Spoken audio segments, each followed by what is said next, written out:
Yes, hello friends. Do you know this kind of the fruit? Please, as a nutritionist, Nurse Duhirwe, please join Duhirwe.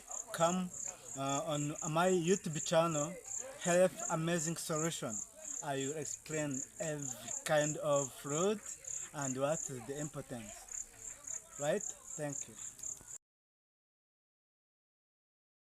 ariko irahenda ndavuga ati reka mbanze nshaka ubushobozi nzongera nkoreshe indi nzongera nimbona amafaranga nzongera ngende ngura indi miti rwose imiti narakomeje ndayikoresha ndongera haza kubamo poromosiyo hari igihe bagira igihe bagaha abakiriya babo poromosiyo naragiye bafite poromosiyo apa maharani rwose narazikoresheje neza nsubiye kwa muganga ibibyimba rwose ubu byashizemo ubu nta kibazo mfite.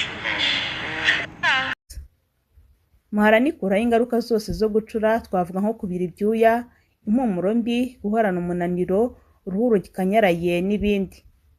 Maharani kandi bitewe n'uko ikoze mu bimera 16 ikura imyanda yose ndetse na infection mu myanya myibarukiro. Yongerera umugore ubushake.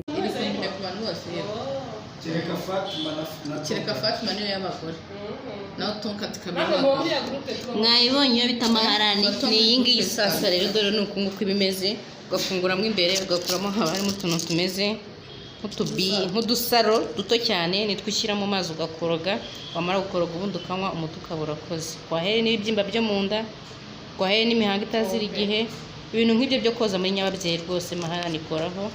Murakoze.